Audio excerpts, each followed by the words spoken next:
जय माता दी मित्रों नवरात्र के 5वें दिवस माता स्कंद माता की पूजा अर्चना करने से उत्तम बुद्धि और ज्ञान का आशीर्वाद मिलता है और सभी मनोकामनाएं पूर्ण होती है। तो मित्रों, आज आपको हम बताएंगे स्कंद माता की पूजा आपको किस विधि से करना चाहिए और किन मंत्रों का उच्चारण आपको करना चाहिए, किन किन वस्तुओं का भोग आपको लगाना चाहिए। तो स्कंद माता की पावन कथा भी आपको हम सुनाएंगे। तो मित्रों, आप सभी का बहुत बहुत स्वागत है आपके अपने ही चैनल एस्ट्रो गुरुजी में। यदि आपने अभी तक हमारे चैनल को सब्सक्राइब यदि नहीं किया हो तो अभी सब्सक्राइब कर लें और बेल आइकन को अवश्य दबाएं, जिससे हमारे अगले आने वाले नए वीडियो की नोटिफिकेशन सबसे पहले आपके पास पहुंचे। आप नित्य नई ज्ञानवर्धक जानकारियां व नित्य का राशिफल हमारे चैनल से प्राप्त करते रहें। तो स्कंद माता माता दुर्गा का 5वां स्वरूप है। शारदीय नवरात्र का 5वां दिवस माता स्कंद माता को समर्पित होता है। इस दिन स्कंद माता की आराधना की जाती है। तो मान्यता ऐसी है कि स्कंद माता की विधि विधान से श्रद्धा पूर्वक पूजा आराधना करने से संतान सुख की प्राप्ति होती है। मान्यता है कि स्कंद माता कार्तिक स्वामी की माता है। नवरात्रि के 5वें दिन स्कंद माता की पूजा पूरे विधि विधान से और श्रद्धा पूर्वक करना चाहिए, तो इनका विशेष आशीर्वाद मिलता है। तो स्कंद माता की 4 भुजाएं हैं, जिनमें से माता ने अपने 2 हाथों में कमल का पुष्प धारण किया हुआ है।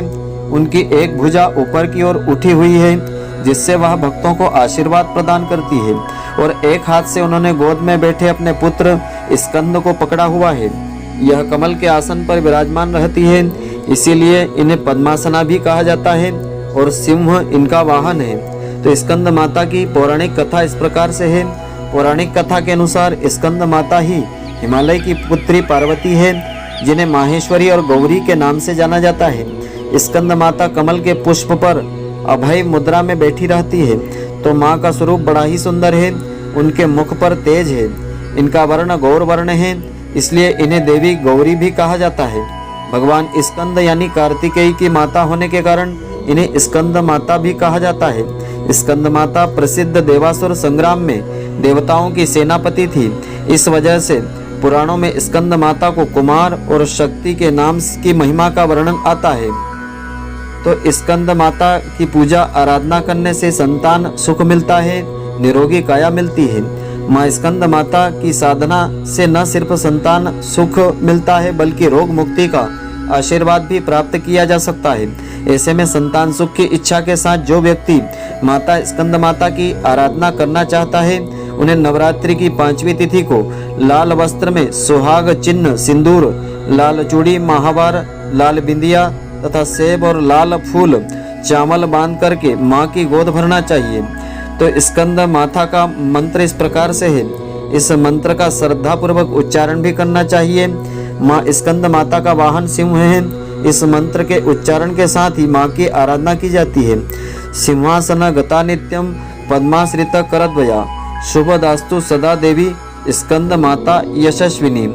तो स्कंद माता की पूजा आराधना इस प्रकार से करना चाहिए। सबसे पहले इस दिन स्नान प्रातःकाल सूर्योदय से पहले करें और सूर्य देवता को जल अर्पित करें। साफ स्वच्छ वस्त्र धारण करें। पूजा की जगह पर स्कंद माता की तस्वीर या प्रतिमा को गंगा जल से स्नान करावें। एक कलश में जल भर करके उस कलश में कुछ सिक्के डाल देवें, एक पटले पर रख देवें। स्कंद माता को रोली कुमकुम लगावें, पुष्प और नैवेद्य अर्पित करें। अब स्कंद माता की श्रद्धा भाव के साथ आरती करना चाहिए। स्कंद माता को केले का भोग बहुत प्रिय होता है, इसलिए इस दिन केले का भोग जरूर लगावें। माता को श्रृंगार की सभी सामग्री अर्पित करें। तो पंचमी तिथि के दिन पूजा करके भगवती को केले का भोग अर्पित करें, और यह जो प्रसाद है ब्राह्मण को देना चाहिए। ऐसा करने से मनुष्य की बुद्धि का विकास होता है। स्कंद माता का ध्यान इस प्रकार से है। सिंहासना गता नित्यम पद्माश्री करद्वया शुभदास्तु सदा देवी स्कंद माता यशस्विनी। या देवी सर्वभूतेषु माँ स्कंद माता रूपेण संस्थिता। नमस्तस्यै नमस्तस्यै नमस्तस्यै नमो नमः। तो ऐसी भी मान्यता है कि स्कंद माता की पूजा श्रद्धा पूर्वक करने से जिन लोगों की संतान प्राप्ति में बाधा आती हो, उनकी माता इच्छा पूर्ण करती है। तो आदि शक्ति का यह स्वरूप संतान प्राप्ति की कामना पूर्ण करने वाला माना गया है। स्कंद माता की पूजा में कुमार कार्तिकेय का होना अत्यंत आवश्यक है। माँ की कृपा से बुद्धि का विकास होता है और ज्ञान का आशीर्वाद प्राप्त होता है। पारिवारिक सुख शांति बनी रहती है। तो मित्रों, आशा करता हूँ कि आपको हमारी यह ज्ञानवर्धक जानकारी पसंद आई होगी। यदि आपको पसंद आई हो तो आप हमारे वीडियो को लाइक व शेयर अवश्य करें। धन्यवाद। जय माता दी मित्रों, फिर मिलेंगे।